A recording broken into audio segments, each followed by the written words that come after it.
Assalamualaikum dan salam sukan untuk semua. Anda bersama saya Nur Zamri dalam Stadium RTM. Menjelang Sukan Olimpik 2024 Julai ini, pemain golf profesional negara Gavin Green menjadi atlet terbaru layak ke Tamasya Paris selepas berupaya menempatkan diri dalam kelompok 60 pemain terbaik ranking golf Olimpik.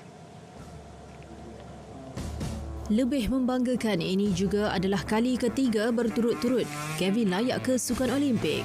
Atlet berusia 30 tahun itu mendapat tempat di Paris 2024 selepas menduduki tangga ke-53 dalam ranking golf Olimpik. Pencapaian Gavin pada Sukan Olimpik ialah meraih tempat ke-47 di Rio 2016 dan menamatkan aksi di tangga ke-57 sewaktu saingan edisi 2016 di Tokyo.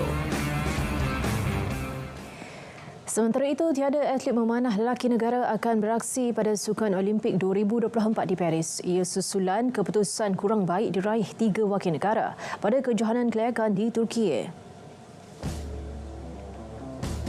Menurut Presiden Persatuan Memanah Kebangsaan Malaysia, Dato' Abdul Hamid Hassan, 3 wakil negara itu terkandas pada pusingan awal recurve individu dan berpasukan lelaki kejohanan kelayakan Olimpik akhir di Antalya, Turki. Jelas beliau keputusan itu sudah dijangka memandangkan pihaknya menghantar atlet pelapis bagi menimba pengalaman. Malaysia sebelum ini tidak pernah terlepas daripada mempunyai wakil pemanah lelaki pada Sukan Olimpik dalam acara individu atau berpasukan sejak edisi Beijing 2008.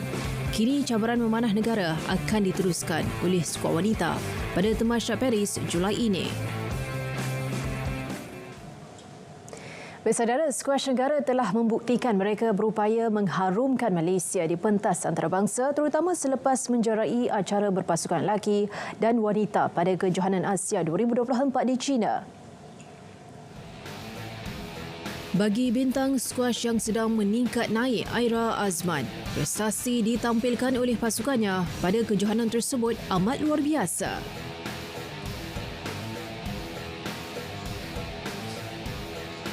Very happy with semua orang punya performance for this week. I think everyone put a lot of efforts for this one.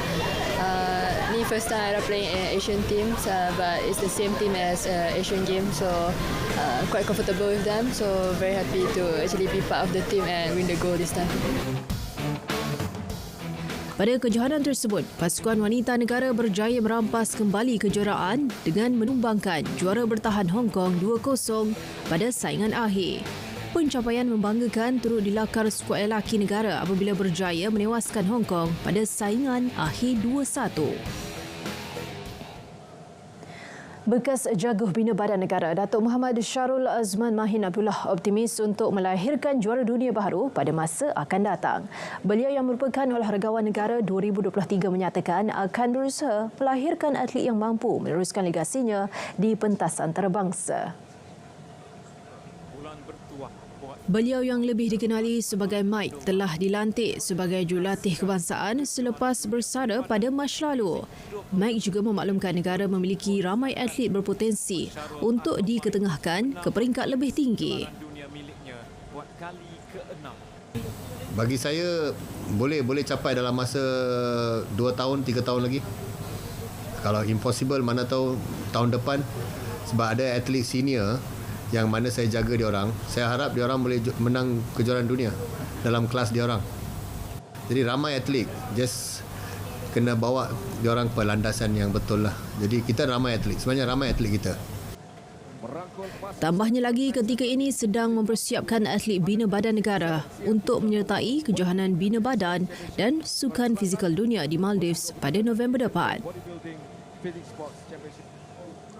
Kedah Darul Aman KDAFC menerima suntikan semangat apabila menerima tajaan RM100,000 daripada rakan rasmi baharunya HYL Marketing Sundaram Berhad Express Point bagi musim 2024 hingga 2025. Menerusi laman Facebook, KDAFC meluahkan rasa gembira dengan sokongan yang diberikan oleh rakan rasmi baharu kedai serbadikannya itu.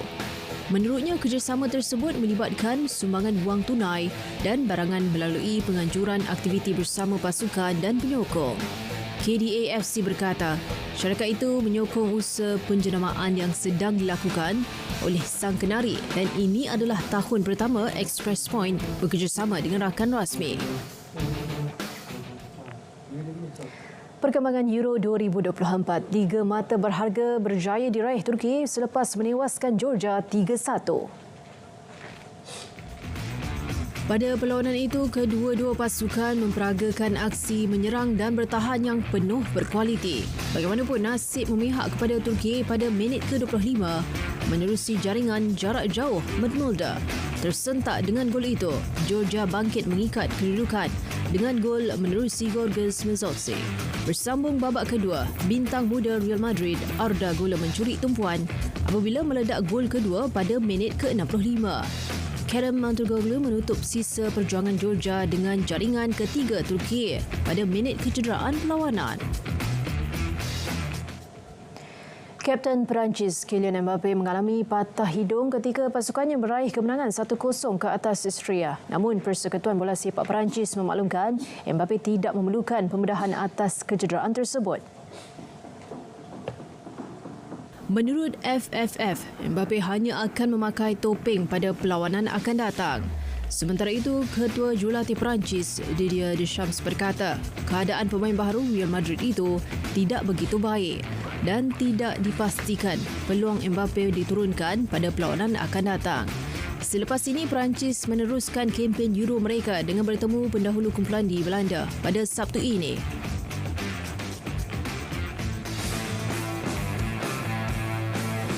Sementara itu, rakan sepasukan turut mendoakan Mbappe segera pulih membantu Perancis dalam kempen Euro kali ini.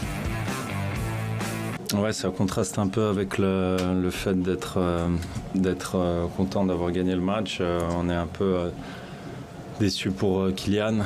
Maintenant, il allait faire des examens et je ne peux pas vous répondre quant à sa blessure, mais on espère qu'il reviendra le plus vite possible.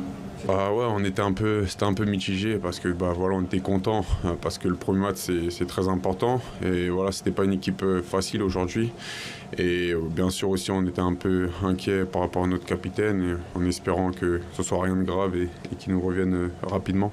C'est un joueur très important, c'est notre capitaine. Après, comme je vous l'ai dit, j'ai pas plus d'infos donc je sais pas. C'est sûr qu'un joueur comme Kylian, ça changerait beaucoup de choses. Dalam pada itu, Kylian Mbappe mengesahkan tidak akan mewakili negaranya pada Tamasya Sukan Olimpik Paris 2024. Et pour les JO, mon club a une position qui était très claire. Donc à partir de ce moment-là, je pense que je ne participerai pas au jeu. C'est une vérité. C'est comme ça. En même temps, je comprends aussi, j'arrive dans une nouvelle équipe. Arriver dans une nouvelle équipe en septembre, voilà, c'est pas le meilleur des débuts d'aventure. Maintenant, je pense que je vais souhaiter le meilleur à cette équipe de France. Je vais regarder tous les matchs, bien sûr, en tant que supporter. Ça changera. Je suis acteur, maintenant je serai spectateur.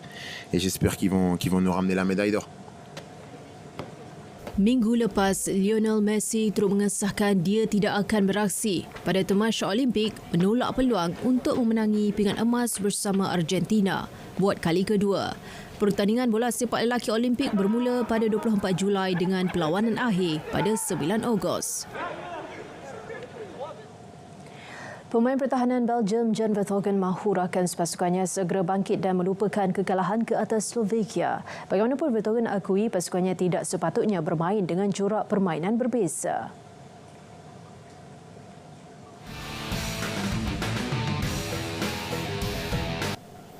I don't think we need to change too much. That would be a mistake in my opinion. Obviously, the easy answer is to score goals and to avoid that we take any goals. But the mindset is the way forward to win, to attack and to win, and to keep doing what we've been doing for the last 15 months. Belgium akan berdepan Romania untuk aksi kedua kumpulan E di Cologne Sabtu ini. Sekian Stadium RTM dari Sungai ke Segara Palestin, pasti merdeka. Salam sukan untuk semua. Assalamualaikum.